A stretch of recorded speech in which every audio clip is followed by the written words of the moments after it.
Wow, a year ago this time we had this big, huge, crazy thing going on. hmm And what has changed? Welcome back to Really Mary. It is my delight to have Jillian Young here, the president of Premiere Plus Realty, which is a huge brokerage in the U.S. and the largest independent here in the U.S., or Yeah. at least in Florida. Yeah, we are one big, beautiful brokerage. I love that. That is true. Yes. Thank you for having me. I always love being here with you and spending time with the Bartos group and just seeing this amazing operation. You guys, they are a well-oiled machine. And how many families have you served? Oh, 2,300 plus. Woo! And 1.6 billion? Yeah, 1.4 billion. 1.4 yeah, billion. it's soon to be 1.6. Yes. It's incredible. Congratulations. Thank you. Well, Jillian, one of the things that I really wanted to talk about today is, wow, a year ago this time we had this big, huge, crazy thing going on. hmm And what has changed? Well, the big, huge, crazy thing, if you're just joining us, is that we had all this hullabaloo about how real estate agents were being paid, how buyers and sellers were compensating agents for the amazing work that they do to help buyers and sellers with the largest transaction that they probably will make in a lifetime, or very few times in a lifetime. So it was a lot of confusion about who pays whom and how much and for what and all of that. So we've had some adjustments in the way that we approach our buyers and sellers and the way that we talk about negotiating commissions and our fees and the services that we provide. So just a couple of things in terms of buyer representation. I think that's been the largest change in Florida. In Florida. Right. In Florida, we are transaction brokers. Sounds sexy. Yeah, right. But we really are, we're presumed to have your best interest, to deal honestly and fairly, and we have a number of duties that we owe you. But we weren't required to have an agreement with our buyers, and now we do. And I love it because now our buyers know exactly what services they're paying for. They know exactly what to expect, and the buyers are in control. Because if a buyer wants to go and see 100 homes, 32 homes, whatever, or they know the home that they want and they need an experienced professional to navigate the waters with that transaction, they know exactly what they're going to pay for, and they're in control with the contract. So I think something that's a bit confusing that we've learned over the last year is that buyers are in the driver's seat when they put an offer in, when they write a contract for a home. They can ask the seller, hey, can you compensate my agent as part of the deal? Absolutely. And in this market, it's not a hard ask, to be honest. The buyer's market, where we have a lot of inventory. Right. Absolutely. So really, and a lot of other states did that. They had a buyer-broker agreement. Minnesota, I think DC, somewhere in that area. A lot of states had it. New to us here in Florida. Right. So a learning curve. And 1,800 agents at Premiere Plus, that was a huge learning curve to get that out there and get it educated and to have agents understand it. Yes, a big learning curve. And we have 300 in our referral brokerage and just under 1,500 that are active licensees. So you can imagine, we always say you have to say something 7 times for someone to hear it the first time.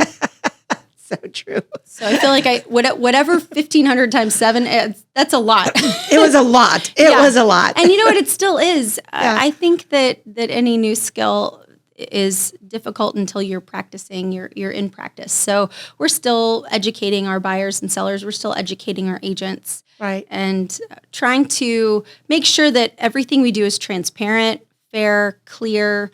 We all know what the expectations are on all sides. So, and really making sure that the buyers and sellers know that they're the ones in control. Right. It's their name on the contract. Right. It's not ours. Right. We're never going to live in that house. I'm never going to sleep at night in that home that they buy. Never.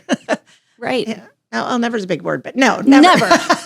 No, just kidding. Yeah. So it's interesting because I pay someone, we pay professionals for all kinds of specialized services. Right. So the idea that you would pay an agent to help you find the home that you need that would be fully on your side, looking after your best interest, doing it with precision and care. It's really been interesting to see how do we compensate that professional and how do we work out the details of that with the seller, which is through the contract. Right. So, it's funny because in, the Bartos group that, you aptly named has helped 2,300 families in the last, 15 or less years. Clearly not as big as you are.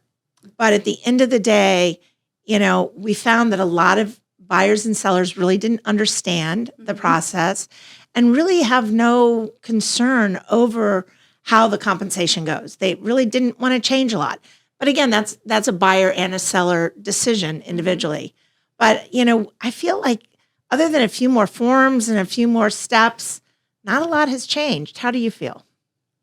That's been the case, I think, for the buyers and sellers. Now, internally, we've been going, wait a minute, what is this? How do we work this out? But I think for our customers, they have really experienced the least amount of friction with that. Yeah. If anything, the extra steps that we're taking are creating more transparency and more clarity that maybe they didn't understand the process before. And our great agents are taking the time to walk through what that looks like. So, for example, I'm your agent. You've come to Southwest Florida wanting to purchase a home. I sit down with you and give you all of the wonderful benefits that I provide as a professional. Right. And then we go over and we ask you to agree to a fee, to my professional services fee, and you can sign it or you don't. Right. And you're still in control. Yes. We go and we shop homes. Yes. At the point when we write a contract, the buyer says, as part of this contract, I'd really like to ask the seller if they would be willing to compensate my agent for those professional services. And at that point, it becomes a term of the contract. Okay, we need a new roof. We need, these repairs, and maybe we negotiate the contract, the compensation that my real estate agent requires. So it's really become part of the deal. Right. Part of the deal. And it's not a huge thing that we thought it might be, but it was a transition that caused a lot of grief and such in the beginning. Gnashing of teeth. We used to not talk about it. Right. And now we talk about it. There are a lot of agents that still don't talk about it. And if you're a consumer out there and you've selected an agent that is afraid to talk about that and you want to know, maybe you need to pick a different agent, whether that's our team, Premiere Plus, whoever. But at the end of the day, a good agent is going to want to have that conversation with you. You have to sign something to walk across the threshold. Right. And buyers and sellers are smart. Yeah. There's no standard commission rate or compensation rate. It's all negotiable. So as a savvy consumer, you need to say, what is this agent providing to me? And is it worth that amount for the price point I'm paying, and really ask your agent, hey, what am I getting for this? What does this mean? And your agent needs to be able to articulate that. And I'm so proud of the Bartos group and the agents here because you have a incredibly amazing buyer presentation, listing presentation where you can articulate the breadth of value that you provide. So it's a no-brainer. Yeah. Thank you for that little plug. This wasn't a plug on us, but I like it anyway. It's genuine. It is genuine. So I think, the gist you're getting from us is, yes, there's been some changes, but it hasn't been earth-shattering, and it really feels like business as usual. There's a whole nother thing that's going on, too, that's fairly new, and that's these exclusive private listings. And it's the brokerages that want to have it, and then Zillow that said, if you are, we're going to ban you. What's your feel on that? So if I'm talking to a seller and we're in a listing presentation and we say, it's all about how you're going to market the property, right? So seller, this is my marketing plan. And as we know, Zillow has become a household word. Right. It's like the word Google at this point.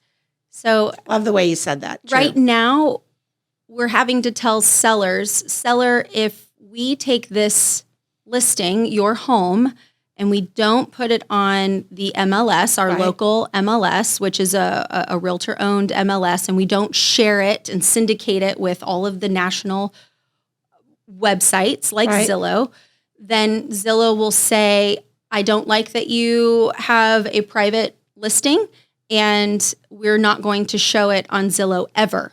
So even while it's listed with that agent, while right? it's listed with that brokerage, right? That So brokerage. so if, for example, if a seller says, I really want a private exclusive listing, well, you have to say, well, it's not going to be on Zillow, the largest searched engine out there, right? Well, unless you talk to Andy Florence at homes.com, but Very good point. One of the two. So Zillow would not be on Zillow, Right. and you can't then decide later on to put it on Zillow, because at that point you're banned. So yes, Zillow's a private company, right? They can do whatever they want to do. They can do it. It's a free market in that regard. However, there comes a point when you become so big and so powerful in the market that really you have to consider what is best for the everyday consumer. Right. Personally, and at Premiere Plus Realty, we are for freedom of choice. We are for options for sellers, because it's your personal property, and you ought to be able to decide how you market that property and not be pigeonholed into one particular way. I think that's where sometimes there's an overreach in some of the rulings with that. But I'm encouraged by the options coming out of the MLSs now, in order to have maybe a delayed marketing, or, we have situations with not just really high-end luxury listings, but we have situations where maybe someone is in a serious situation that they really can't have their property for sale, or they're going through a personal matter and they don't want everyone to know that it's for sale, and they need that agent to just work their sphere and their influence. So I'll be curious to see how it all shakes out, because some of the MLSs have not solidified what the exact local rules will be. Right. But I am for all of the local regions being able to decide for themselves and what's best for their market. Right. And then letting the sellers say, this is how I want you to market my property, and I'm going to choose the professional that will do it. Exactly. Because in essence, isn't that what happened with the lawsuit? Was they felt like it wasn't transparent. And now we're kind of going down a path again, let them choose. Let them choose. 1,000% on what she's saying. It's been an interesting year, Jillian. All these things, we've come out of all that. We've had some storms. We went through an election.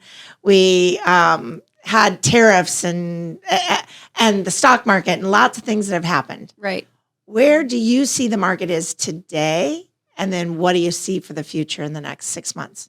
Well, so I live in our numbers, and I live in our regional numbers and national numbers, but I am by no means an economist. Pretty sure I got a C in economy. Okay. You didn't hear that. Yeah. You didn't hear that. You didn't hear that. But I talk to so many of our agents every day, and I say, what are the conversations you're having? What is your buyer saying? What is your seller saying? And right now in Southwest Florida, we have a bit of a tension. It's like an archery bow. There's the tension. Everyone wants a deal. Everyone wants to wait. We're not quite sure. We have a little bit of hesitation. And then at some point, boom, our market's going to take off. Right. So if we look at the history of the Southwest Florida market, we are completely in a normalizing cycle. We had an incredible year in 2022. Totally. And we're cooling off from that. We borrowed from the future.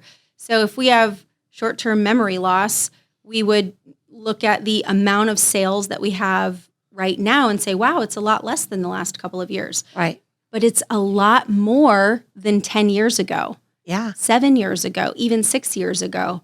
So we're doing better with listings and sales and pendings than we were pre-pandemic.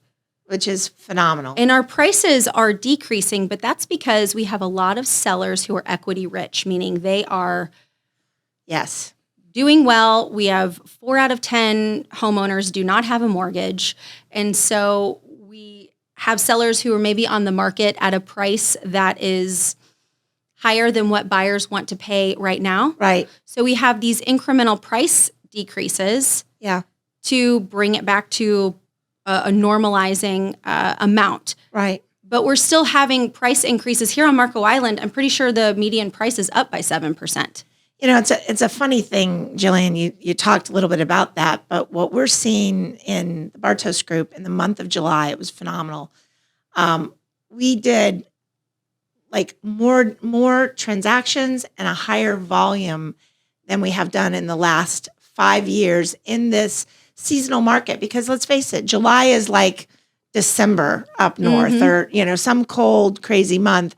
And we're kind of at the bottom of where we're coming out to get into our high season. And it really kind of blows me away when you start to think about that and how, why now? Now, we all know it's a great time to buy in the summer. So if you're looking to buy, get a good deal, you can get it in the summer. But it's an interesting thing, in my opinion. Well, we just had the last Fed meeting, and it was really encouraging in terms of the market. The labor market is strong right now. We have our economy is obviously, it always depends on who you ask, but overall, the stock market, the economy is performing quite well. So Right. I think in July, buyers said, you know what, the interest rates aren't going to come down like I was crossing my fingers and hoping that Right. they would. So I need a home. I have to move. I'm going to go ahead and pull the trigger, and it's going to work out in the end. And I think we have a number of sellers who are doing things like rate buy downs or Concessions. right? And so we have sellers who are being a bit more generous than they were a Right. couple of years ago, but not so much that they're not getting their net amount that they want. Right. There was enough padding in there Right. in Southwest Florida because it's such a beautiful, desirable place to live. Right. Despite hurricanes, despite all of the things that we face, we still have sellers who are netting the amount that they want to net and able Right. to be generous to buyers. It's funny. One of my sons, his first home, right? He said, I wish I would have sold it, 6 months, a year ago, because he would have made more money. Well, guess what? He still made money, and great money, on an asset that he held for a number of years. Right. And to put into another bigger house that he's buying or that he just bought. And I look at that and I think sometimes we get a little, I'm going to use this word, but it's not the word I want to use, greedy. The greed is, I want to look in the rearview mirror and I think we should be here and the market's really here, but it's really still increasing. I just, in my mind, want it to be here. I'm thinking of those increases. And, the top, 6 or 7 analysts are saying we're only going to see like a 2.3 or 3%, increase this year. That's modest. But when you look at homes that have appreciated since like the 1950s, Oh, yes. it's crazy. Right. It's crazy. A home just sold in my neighborhood. It was a single owner home. He purchased the house for $190,000, I think, back in the 80s. It was Yeah, a lot. He just sold it for $600,000. not a bad increase. There's your. There's your retirement. Yeah. There's your retirement. I hope he got a nice little place on an island, maybe Marco, and Right. plays golf every day. That's, God bless him. Right. God bless him. We're looking at where we are, and we kind of talked a little bit about the analysts, and I know you don't have a crystal ball or the genie cap or, winking and blinking to bring the future around. Where do you think, based on you running all these great circles, what are you hearing about the next 6 months? So summer to end of year. Yeah. We're Or even after season. So I would say that, like I said before, everyone's looking for a deal. Right. We all have a bit of short term, but we can only see back to 2020 Right. and beyond. So I think as long as we are able to educate our buyers and sellers, I think that we're going to continue to see this this tension ease. And the next 6 months, it really depends on how our hurricane Storm. season Right. fleshes out, because last fall we had we didn't really get to experience the full benefit of the slight rate drop because we were dealing with Right. storms. Right. Thankfully, our market has for all intents and purposes, bounced back from that in most of our areas. Yeah. So that's been really encouraging. But personally, with our brokerage, from everything with how we're talking to our agents to educate their buyers and sellers, how we do our budgeting, Right. how we plan for the future, we are seeing the next 6 months be a tick or two higher than last quarter, the last 2 quarters of this year. Right. So I think that we'll remain flat to what we did last year. Okay. I don't see prices dropping dramatically. I don't really see interest rate. Maybe between now and September, we'll see a slight downturn. But we have so much pent up buyer demand and we're so sensitive to interest rates, even if it's a cash buyer. Yeah, because for the stock market, right? They're sensitive to the world around them. When you said that, Jillian, I was remiss that we didn't talk about this before, but new construction. Yeah. My analyst that I listen to is Keeping Current Matters. Thank you guys for what you do. We just did a market update and we talked about new construction. Mm-hmm. And we are seeing some amazing deals. If that house is stood up, if it's in their inventory, they're giving some amazing deals and some really good interest rates, concessions, et cetera. I mean, I submit to you that if new construction is a thing you're interested, you got to check it out. Now, we talked, I could go to a new construction place and I could try to represent myself. Mm-hmm. What say you on that? Oh, we love our builder partners and we have really great relationships with them, but we are very adamant that buyers need to have separate representation. When they walk through the doors of a new construction model, they need to let their agent know. They need to let the agent that's on duty at the new construction model home know. And they need to say, hey, I'm just here to browse and I have my own representation, someone that will be in my corner, fight for me, deal doctor, negotiate. Because as you know, new construction homes are not just out of the box. There are so many nuances of decision making. It's a long process. You're actually sometimes if it's a new build, you're working with that agent with over a year.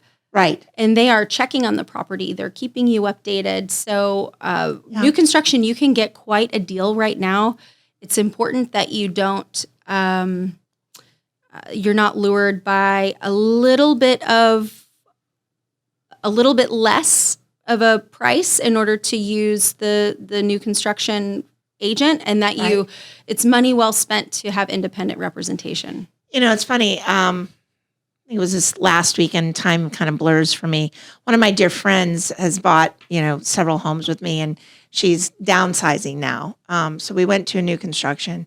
We looked at the properties. We got her a phenomenal deal, and she's cash. She's going to close in a couple weeks. I mean, it's phenomenal. So, the house, again, you want to make sure those best deals are if it's in inventory, the house is stood up. You're not starting from the ground because there's less choices, less ability to negotiate at that point, but some amazing deals. So make sure you call an agent. We'd love to help you if we're the agent that you'd love to call. Jillian, I always love this time with you because she's just such a wealth of knowledge, and I like hanging out with her because she's cool on top of it. And, she totally is. She can't get out of the door though, because I may pump her head up with lots of things. Yeah. Wow. Yeah. I hope my kids are watching. Did you hear that, guys? I'm cool. I'm going to send it to her. I'm going to send it to you guys. Anyway, it is always a pleasure. And I think we have to do this more often. We kind of were on a roll and then we kind of paused, but we love having you in the studio. If you're an agent that's thinking about joining a progressive real estate brokerage, you have to look at Premiere Plus Realty. For us as a team, it's the only place we would put our licenses. So you've got to call them. Bob Komet is really awesome. And if you're looking for a team, they have great teams. We're one of them. So just interview. At the end of the day, it's all about you and what your goals are and your career if you're an agent. As a consumer, we'd love to help you. We've got a great team behind us and one even above that, United Real Estate. And we'd love to give you our experience and our expertise to provide the experience you deserve. So until next time, I'm Mary Bartos with Bartos Group of Premiere Plus Realty. Jillian Young of Premiere Plus Realty. I just love you, and this is such a pleasure. Thank you.